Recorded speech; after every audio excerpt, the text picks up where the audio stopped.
ইসরায়েলের আকাশে ইয়েমেনের বাজ, আবারও ধরাশায়ী ইসরায়েলের আকাশ প্রতিরক্ষা ব্যবস্থা। ইয়েমেনের লড়াকু যোদ্ধাদের একটি মাত্র ব্যালিস্টিক মিসাইল সরাসরি আঘাত হানল তেল আবিবের প্রধান বিমানবন্দর বেন গুরিয়নের হৃৎপিণ্ডে। ইসরায়েলের আকাশকে দুর্ভেদ্য রাখতে তৈরি করা থার্ড এবং অ্যারো অত্যাধুনিক ক্ষেপণাস্ত্র ব্যবস্থাও এই হামলা রুখতে ব্যর্থ। মুহূর্তেই স্তব্ধ হয়ে গেল বিমানবন্দরের কর্মব্যস্ততা, বন্ধ করে দেওয়া হলো সব ফ্লাইট ওঠানামা। হামলার পরপরই হুঙ্কার ছাড়লেন প্রতিরোধ যোদ্ধাদের মুখপাত্র ইয়াহিয়া সারি, বেন গুরিয়ন আর নিরাপদ নয়।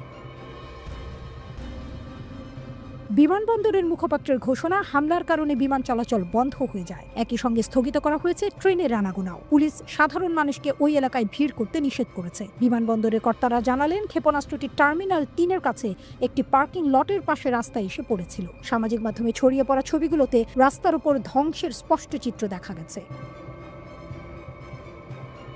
ইসরায়েলি সেনাবাহিনী অবশ্য ঘটনার তদন্ত করছে বলে জানিয়েছে। তবে সামাজিক যোগাযোগ মাধ্যমে ভাইরাল হওয়া একটি ভিডিওতে বিমানবন্দরের একটি যাত্রী টার্মিনাল থেকে ধোঁয়ার কুণ্ডলি উঠতে দেখা গেছে। প্রত্যক্ষদর্শীরা জানিয়েছেন, সাইরেনের তীক্ষ্ণ আওয়াজ শুনে যাত্রীরা দিক-বিদিক জ্ঞানশূন্য হয়ে নিরাপদ আশ্রয়ের দিকে ছুটছিলেন। ইসরায়েলের জরুরি পরিষেবা জানিয়েছে, এই হামলায় অন্তত 7 জন আহত হয়েছেন, যাদের হাসপাতালে ভর্তি করা হয়েছে। আতঙ্কিত আরও 2 জনকে ঘটনাস্থলেই প্রাথমিক চিকিৎসা দেওয়া হয়েছে।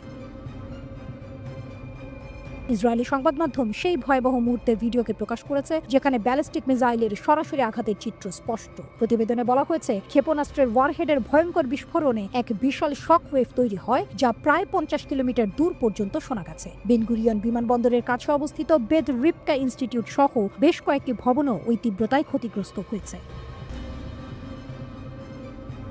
ইয়েমেনের ইরান সমর্থিত প্রতিরোধ যোদ্ধারা এর আগেও বেশ কয়েকবার ইসরায়েলের দিকে ব্যালিস্টিক মিসাইল ছুঁড়েছে। তবে এই প্রথম দেশটির প্রধান আন্তর্জাতিক বিমানবন্দরের এত কাছে আঘাত হানতে সক্ষম হলো তারা। প্রতিরোধ গোষ্ঠীর মুখপাত্র ইয়াহিয়া সারি টেলিভিশনে দেয়া এক বিবৃতিতে দাবি করেছেন, তারা অত্যাধুনিক হাইপারসনিক ব্যালিস্টিক মিসাইল ব্যবহার করে ইসরায়েলের গুরুত্বপূর্ণ সামরিক বিমান ঘাঁটিতে সফল হামলা চালিয়েছে। তাদের দাবি, আমেরিকা ও ইসরায়েলের আকাশ প্রতিরক্ষা ব্যবস্থা এই হামলা ঠেকাতে পুরোপুরি ব্যর্থ হয়েছে। এই অভিযান গাজার নিপীড়িত ফিলিস্তিনি জনগণ এবং তাদের লড়াই করা ভাইবোনদের প্রতি তাদের সমর্থনের স্পষ্ট বার্তা। মুখপাত্র আরও বলেন, ইয়েমেন আমেরিকান আগ্রাসনের মুখেও শক্ত ও অবিচল থাকবে। গাজায় হামলা বন্ধ না হওয়া এবং অবরোধ তুলে না নেওয়া পর্যন্ত তারা ফিলিস্তিনিদের পাশে থাকবেন। তবে এখানেই শেষ নয়, আরও ভয়ঙ্কর খবর অপেক্ষা করছে। গাজায় নিজেদের নৃশংস হামলা আরও বাড়াতে রিজার্ভ সেনা মোতায়েনের প্রস্তুতি নিচ্ছে ইসরায়েল। শনিবার ইসরায়েলি মিডিয়ার খবর অনুযায়ী ইতিমধ্যেই হাজার হাজার রিজার্ভ সেনাকে ডেকে পাঠানো হয়েছে। এই পদক্ষেপ গাজায় আরও বড় আকারের এবং রক্তক্ষয়ী সামরিক অভিযানের সুস্পষ্ট ইঙ্গিত দিচ্ছে। ইসরায়েলি প্রতিরক্ষা বাহিনী IDF জানিয়েছে, আগামী কয়েকদিনের মধ্যেই বিপুল সংখ্যক রিজার্ভ সেনাকে সক্রিয় বাহিনীতে অন্তর্ভুক্ত করা হবে। এই সেনাদের সরাসরি গাজায় মোতায়েন করা হতে পারে, অথবা লেবানন, পশ্চিম তীর ও সিরিয়ার মতো অন্য সীমান্তগুলোতেও পাঠানো হতে পারে, যাতে নিয়মিত সেনাদের গাজা আক্রমণে আরও বেশি মনোযোগ দিতে পারে। ইসরায়েলি সরকার 2025 সালকে যুদ্ধের বছর হিসেবে ঘোষণা করেছে এবং 4 লাখ রিজার্ভ সেনাকে ডেকে আনার পরিকল্পনা করছে। গাজা যুদ্ধের মধ্যে ইসরায়েলি সেনাবাহিনী সেনা ঘাটতির সম্মুখীন। বর্তমানে তাদের 10,000 সৈন্যের অভাব রয়েছে, যার মধ্যে 7,000 সৈন্য যুদ্ধ ইউনিটে রয়েছে। এ কারণে যুদ্ধের ক্ষয়ক্ষতি বাড়ার সাথে সাথে সেনাবাহিনীর কাজের মেয়াদও বাড়ানো হয়েছে এবং রিজার্ভের সংখ্যা কমেছে। ইসরায়েলি সেনাবাহিনী স্বীকার করেছে, তাদের জনবল সংকট গভীরে হয়েছে এবং এ কারণে তারা 10,000 সৈন্যের অভাব অনুভব করছে। চলমান যুদ্ধ এবং হারেদিনদের মধ্যে নিয়োগের সমস্যা ইসরায়েলি সেনাবাহিনীতে বড় প্রভাব ফেলেছে। এই পরিস্থিতিতে সেনাবাহিনী বাধ্যতামূলক সামরিক পরিষেবার মেয়াদ 4 মাস বাড়িয়েছে। সংবাদপত্র ইয়েদিয়ত জানিয়েছে, এই বৃদ্ধি আনুষ্ঠানিকভাবে রিজার্ভ পরিষেবা হিসেবে শ্রেণীবদ্ধ করা হয়েছে, যাতে সৈন্যরা তাদের 3 বছরের সামরিক দায়িত্ব সম্পন্ন করতে পারেন। ইসরায়েলে এই বাড়ানো পরিষেবাটি কয়েক মাসের তীব্র যুদ্ধ এবং অনেক হতাহতের পর সেনাবাহিনীর শক্তি বজায় রাখার জন্য একটি অস্থায়ী সমাধান হিসেবে দেখা হচ্ছে। এই বাড়ানো মেয়াদ ইসরায়েলি সেনাবাহিনীর রিজার্ভ বাহিনীর ওপর চাপ কমাতেও সাহায্য করে, যাদের অনেকেই দীর্ঘ সময় ধরে মোতায়েন হয়েছেন, ফলে আর্থিক চাপ সৃষ্টি হচ্ছে। সেনাবাহিনী অতিরিক্তভাবে সৈন্যদের ঐতিহ্যবাহী ছুটি স্থগিত করেছে, যার ফলে তারা তাদের পূর্ণ মেয়াদ কোনো বাধা ছাড়া পালন করতে হবে। হারেদিম এবং ডানপন্থী বিরোধী দল নিয়োগের ক্ষেত্রে সমস্যা সৃষ্টি করছে। বিশেষত হারেদিমদের মধ্যে নিয়োগের সমস্যা একটি গুরুত্বপূর্ণ বিষয় হয়ে দাঁড়িয়েছে। পূর্ববর্তী সরকার বাধ্যতামূলক চাকরির মেয়াদ 2 বছর 8 মাস থেকে 3 বছর বাড়ানোর আইন প্রণয়নের চেষ্টা করেছিল, কিন্তু চরম ডানপন্থী দলগুলো এর বিরোধিতা করে, যারা তাদের নির্বাচনী এলাকার জন্য সামরিক চাকরির ছাড় চেয়েছিল।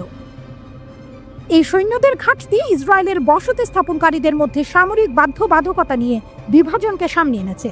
গাজা যুদ্ধের সময়ে ইসরায়েলি সেনাবাহিনীর ক্ষয়ক্ষতি আরও বৃদ্ধি পেয়েছে, কারণ যুদ্ধের পুনরায় শুরুর পর থেকে মানবীয় ক্ষতির পরিমাণ বেড়েছে। ফিলিস্তিনি প্রতিরোধ বাহিনী দখলকৃত ফিলিস্তিনি অঞ্চলের গভীরে বিশেষ অভিযান চালানোর পাশাপাশি অতর্কিত হামলা এবং অভিযান পরিচালনা করে অনেক ইসরায়েলি সৈন্যকে হতাহত করেছে। যুদ্ধ যত এগিয়ে যাচ্ছে, ইসরায়েলি নেতৃত্ব ক্রমবর্ধমান চাপের মুখোমুখি হচ্ছে এবং গাজায় সামরিক অভিযান চালিয়ে যাওয়ার ক্ষেত্রে আরও চ্যালেঞ্জের মুখোমুখি হচ্ছে। ইসরায়েলের বিরোধী দলের প্রধান ইয়ার লাপিদ হারেদি বা অর্থোডক্স সম্প্রদায়ের ইসরায়েলি সেনাবাহিনীতে কাজ না করার সমালোচনা করে বলেছেন, শাসক গোষ্ঠীর মন্ত্রিসভা এই সম্প্রদায়ের ইচ্ছার প্রতি সমর্থন করে রিজার্ভ সৈন্যদের বোঝা আরও ভারী করছে। সাবেক ইসরায়েলি প্রধানমন্ত্রী নাফতালি বেনেটও সরকারের সেনাবাহিনীতে কর্মীদের তীব্র ঘাটতির কথা স্বীকার করেছেন। বেনেট বলেন, এমন সময় কখনো আসেনি যখন ইসরায়েলি শাসন ব্যবস্থার এত পরিমাণ সামরিক বাহিনীর প্রয়োজন হয়েছিল। নাফতালির মতে ইসরায়েলি সেনাবাহিনীতে বর্তমানে 20,000 সৈন্যের অভাব রয়েছে। ইসরায়েলি সংবাদ মাধ্যমের রিপোর্ট অনুযায়ী ইসরায়েলি সামরিক বাহিনী গত কয়েক মাসে নিয়মিত সৈন্য সংকটে ভুগছে। আলট্রা অর্থোডক্স ইহুদিদের সেনাবাহিনীতে না নেওয়া এবং রিজার্ভ সৈন্যদের 30 থেকে 40% ছুটি নেওয়ার কারণে এই সংকট আরও বেড়েছে। দীর্ঘদিন ধরে চলমান যুদ্ধে সৈন্যরাও ক্লান্ত হয়ে পড়েছে।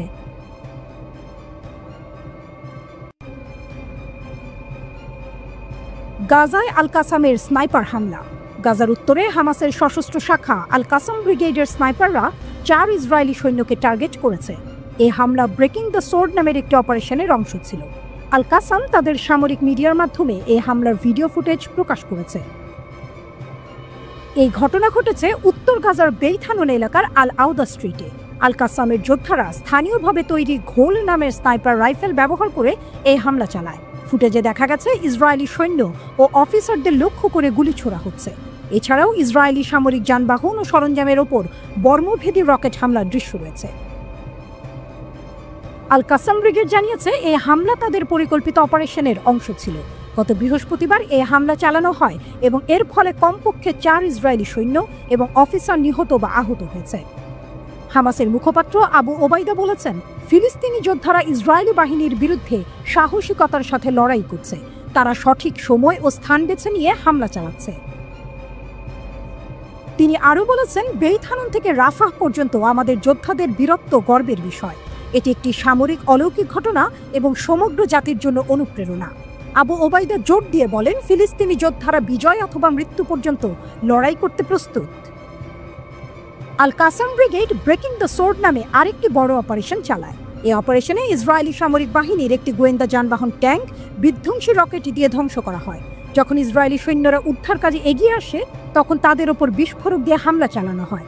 এছাড়া আল কাসাম ইসরায়েলের একটি সামরিক ক্যাম্পে 4টি আরপিজি রকেট এবং মর্টার হামলা চালায়।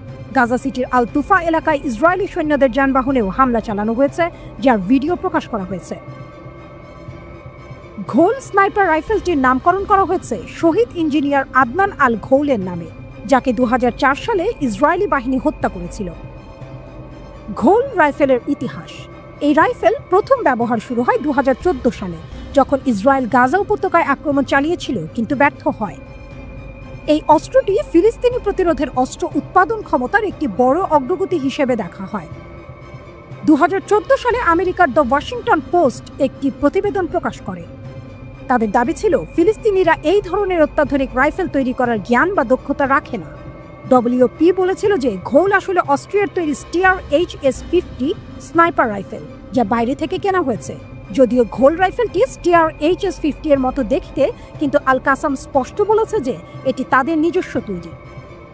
ডব্লিউপি বা অন্য কোনো পশ্চিমা মিডিয়া এই রাইফেলটি যে ফিলিস্তিনিরা তৈরি করেনি তার কোনো শক্ত প্রমাণ দিতে পারেনি। বিশেষজ্ঞ চার্লস লিস্টার ডব্লিউপিকে বলেছিলেন, হামাসের দাবি মিথ্যা, এটি নিশ্চিতভাবে স্টিয়ার HS-50 রাইফেল। পশ্চিমা বিশ্লেষকরা দাবি করেছিলেন যে হামাস সম্ভবত কালোবাজার থেকে এই রাইফেল কিনেছে ফিলিস্তিনিদের প্রযুক্তিগত সক্ষমতাকে ছোট করে দেখানোর জন্য। কিন্তু আল কাসাম জোর দিয়ে বলেছে যে ঘোল রাইফেল সম্পূর্ণভাবে গাজায় স্থানীয়ভাবে তৈরি করা হয়েছে। এটি ফিলিস্তিনি প্রতিরোধের প্রযুক্তিগত উন্নয়নের একটি বড় উদাহরণ। পশ্চিমা মিডিয়ার দাবি সত্ত্বেও আল কাসামের এই সাফল্য তাদের অস্ত্র উৎপাদন ক্ষমতার প্রমাণ দেয়।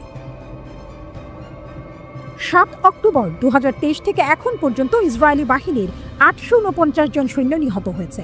এর মধ্যে 412 জন সৈন্য গাজা ইসরায়েলের স্থল অভিযানের সময় মারা গেছে। হামাস বলছে তারা শক্তিশালী ইসরায়েলি বাহিনীর বিরুদ্ধে লড়াই চালিয়ে যাবে।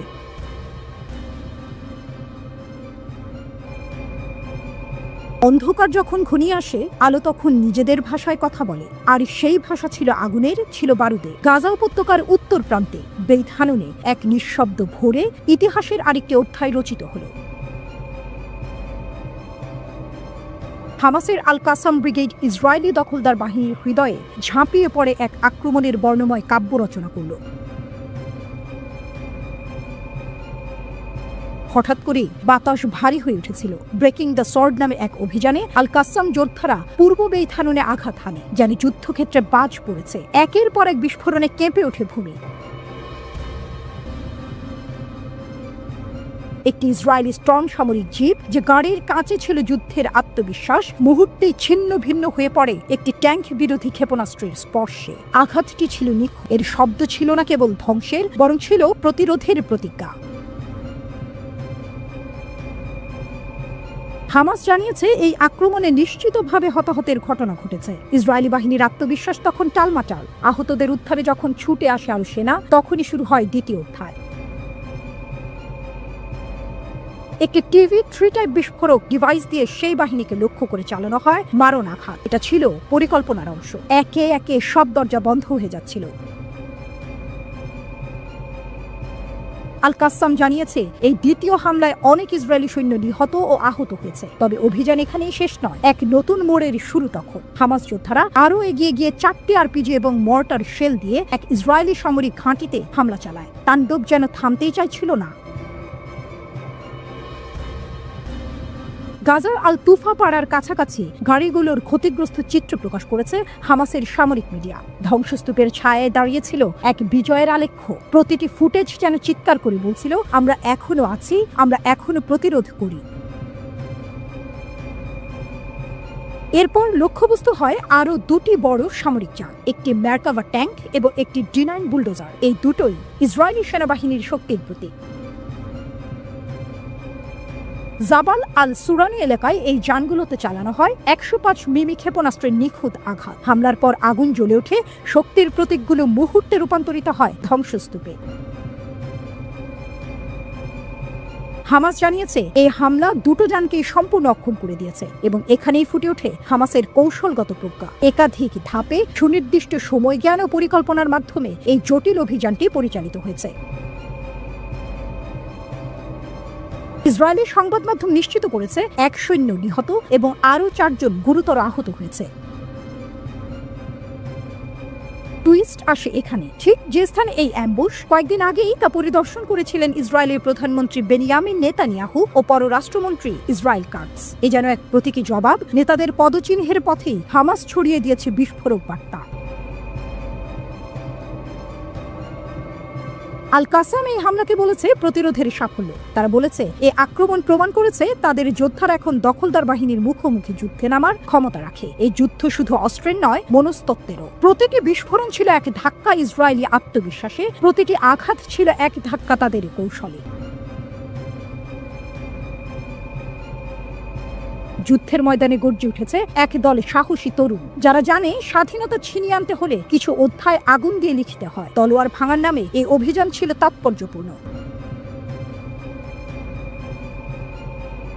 এই আক্রমণ কাঁপিয়ে দিয়েছে ইসরায়েলের আভিজাত প্রতিটি স্টর্ম গাড়ি, প্রতিটি ট্যাঙ্ক, প্রতিটি D9 বুলডোজার এখন জানে যুদ্ধের মাঠে এখন আর একতরফা দম্ভ চলে না। গাজার ধুলায় গড়াগড়ি খাচ্ছে ইসরায়েলি অস্ত্র, বাতাসে ভাসছে বার্তা, আমরা এখনো আছি।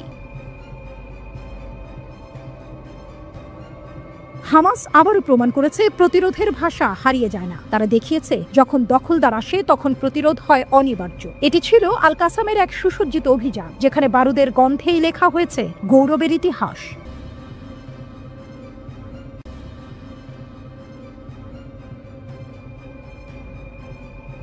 বিদ্রোহের বিস্ফোরণ। গাজা যুদ্ধের বিরোধিতা করেছে আইডিএফ এলিট স্পাই ইউনিট। ইসরায়েলের এলিট গোয়েন্দা ইউনিট 8200 এর রিজার্ভ সদস্যরা গাজা যুদ্ধের কৌশল পরিবর্তনের জন্য বাড়তে থাকা আহ্বানে যোগ দিয়েছে। একটি প্রকাশ্য চিঠিতে গোয়েন্দা কর্মকর্তারা জিম্মিদের অবিলম্বে মুক্তি চেয়ে ইসরায়েলি সরকারকে তাদের ফিরিয়ে আনার বিষয়টি অগ্রাধিকার দেওয়ার অনুরোধ করেছেন, এমনকি যদি এর জন্য চলমান সামরিক অভিযান থামিয়ে দিতে হয়। চিঠিটি ইসরায়েলের রিজার্ভ বাহিনীর মধ্যে বাড়তে থাকা অসন্তোষের প্রতিফলন ঘটায়, বিশেষ করে এলিট ইউনিট 8200 এর বর্তমান এবং সাবেক সদস্যদের মধ্যে, যারা আইডিএফে তাদের প্রযুক্তিগত এবং গোয়েন্দা দক্ষতার জন্য পরিচিত। জরুরি হস্তক্ষেপের জন্য আমরা বিমান ক্রুদের তাদের দাবিতে সমর্থন করি, চিঠিতে বলা হয়েছে। ইসরায়েলি সংবাদ মাধ্যম কানের প্রতিবেদনে জানানো হয়, স্বাক্ষরকারীদের মধ্যে শত শত রিজার্ভ সৈন্য এবং সাবেক অফিসার ছিলেন। চিঠির বার্তাটি পরিষ্কার ছিল, আমরা বিশ্বাস করি যে ব্যক্তিগত এবং রাজনৈতিক স্বার্থ এখন সংঘাতকে এগিয়ে নিয়ে যাচ্ছে। স্বাক্ষরকারীরা জোর দিয়ে বলেন, যুদ্ধ এখন জাতীয় নিরাপত্তার চেয়ে রাজনৈতিক এজেন্ডা পূরণের জন্য ব্যবহৃত হচ্ছে। এই চিঠিতে সক্রিয় ডিউটি বিমান বাহিনীর কর্মীদের সাম্প্রতিক প্রতিবেদনের প্রতিধ্বনি শোনা যায়, যারা জিম্মিদের অবিলম্বে দেশে ফিরিয়ে আনার দাবিও করেছেন, এমনকি যদি এর জন্য সামরিক খরচ বৃদ্ধি পায়। আইডিএফ এর ডাক্তার, নৌ কর্মকর্তা এবং অন্যান্য রিজার্ভ সৈন্যরাও একই ধরনের আবেদন করেছেন।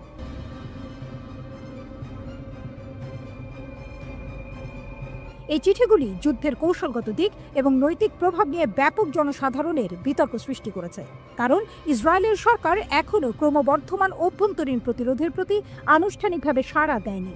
ইসরায়েলের একটি অপেক্ষাকৃত ছোট স্থায়ী সামরিক বাহিনী রয়েছে, তবে একটি বৃহত্তর রিজার্ভ কর্পস রয়েছে, যার উপর তারা দীর্ঘস্থায়ী সংঘাতের সময় নির্ভর করে।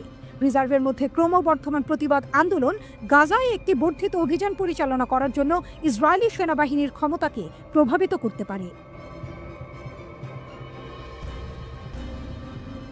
সাম্প্রতিক জরিপে দেখা গেছে যে প্রায় 70% ইসরায়েলি জনসাধারণ অবশিষ্ট জিম্মিদের মুক্ত করার জন্য যুদ্ধের সমাপ্তি সমর্থন করে। তবুও প্রধানমন্ত্রী চিঠিগুলির তাৎপর্য খাটো করে দেখার চেষ্টা করছেন।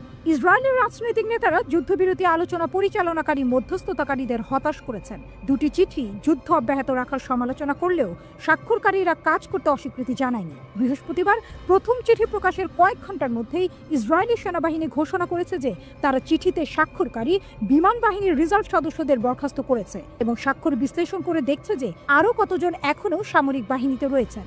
একজন আইডিএফ কর্মকর্তা বলেছেন যে বেশিরভাগ স্বাক্ষরকারী সক্রিয় রিজার্ভ সদস্য নন। একটা সময় ছিল যখন তুরস্কের অস্ত্র শস্ত্র বলতে বোঝাতো আমেরিকা আর ইউরোপের দয়া, কিন্তু এখন তুরস্কই হয়ে উঠেছে সামরিক শিল্পের এক মহাশক্তি, একটি দেশ যা নিজের হাতে নিজের ভাগ্য লিখছে। মাত্র এক দশক আগে যারা ছিল অস্ত্র আমদানিকারক, তারা এখন ড্রোন, ট্যাঙ্ক, ক্ষেপণাস্ত্রের রপ্তানিতে বিশ্বকে চমকে দিচ্ছে।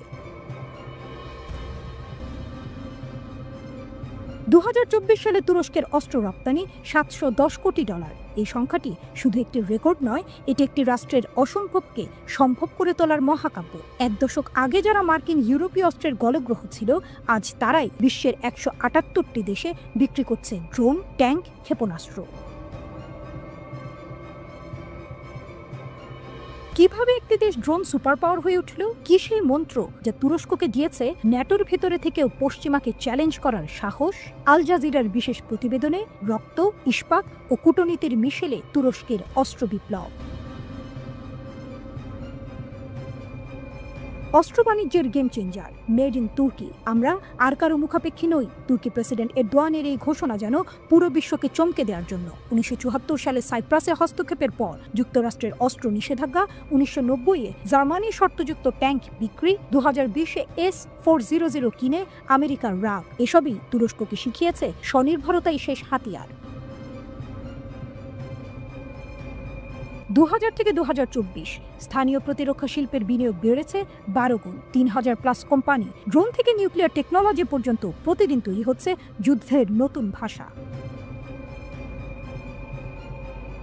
80% স্বনির্ভরতা। আজ তুরস্কের সামরিক চাহিদার 80% মেটায় দেশীয় উৎপাদন। 2023 সালে তুর্কি ড্রোন আকেনজি ইউক্রেনে রাশিয়ার S-400 মিসাইল সিস্টেম ধ্বংস করে ইতিহাস লিখেছে। পেন্টাগন পর্যন্ত স্বীকার করেছে তুরস্কের প্রযুক্তি ভূরাজনীতির নিয়ম বদলে দিচ্ছে। ড্রোন সাম্রাজ্য। আকাশ যাদের দখলে বাইরাক্তার TB2 এই একটি নামই তুরস্ককে এনে দিয়েছে বিশ্বের 60% ড্রোন বাজার। ইউক্রেন রাশিয়া যুদ্ধে এই ড্রোনের সাফল্য দেখে ন্যাটো সদস্য পোল্যান্ড পর্যন্ত কিনেছে 24টি ইউনিট, কিন্তু TB2 তো শুরুই কেবল।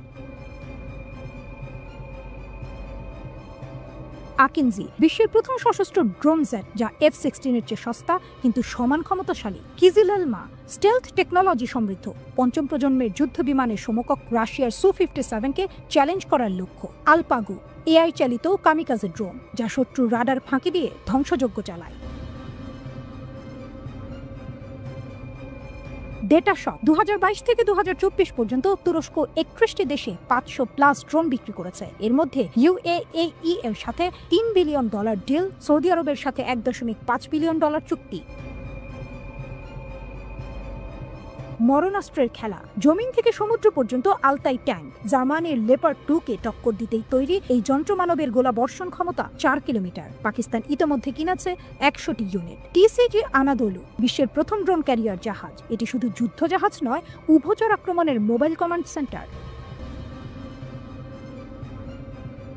ভূ রাজনৈতিক ঝড়, তুরস্কের অস্ত্র এখন আফ্রিকার গেরিলা যোদ্ধা থেকে ইউক্রেনের সেনাবাহিনী সবার হাতে। কিন্তু এরদোয়ানের এই শক্তি কি ন্যাটো জোটে ফাটল ধরাচ্ছে? ইউরোপের অনেক দেশ এখন তুরস্কের ড্রোন কিনে রাশিয়াকে রুখতে চাইছে। অর্থনীতি বনাম কূটনীতি, রপ্তানির পেছনের খেলা। তুরস্কের অস্ত্র বিক্রি শুধু ব্যবসা নয়, এটি ভূ রাজনীতির হাতিয়ার। পাকিস্তান তুরস্ক জোট, যে F-17 থান্ডার যুদ্ধ বিমানের যৌথ উৎপাদন। চীনকে বাইপাস করে এশিয়ায় তুরস্কের প্রবেশ। কাতার তুরস্ক মিলিটারি অ্যালায়েন্স। দোহা কিনেছে অত্যাধুনিক ড্রোন, বিনিময়ে তুরস্ক পেয়েছে কাতারের $10 বিলিয়ন বিনিয়োগ। গ্রিস বনাম তুরস্ক, এজিয়ান সাগরে গ্রিসের বিরুদ্ধে সাইপ্রাসকে অস্ত্র বিক্রি। এটি শুধু লাভের প্রতীক নয়, প্রতিপক্ষকে চাপে রাখার কৌশল। 2028 সালের মিশন $1000 কোটি। তুরস্কের লক্ষ্য শুধু বাজার দখল নয়, প্রযুক্তিতে বিশ্ব নেতৃত্ব। TS কান যুদ্ধ বিমান, পঞ্চম প্রজন্মের স্টেলথ ফাইটার জেট, যা F-35 এর বিকল্প।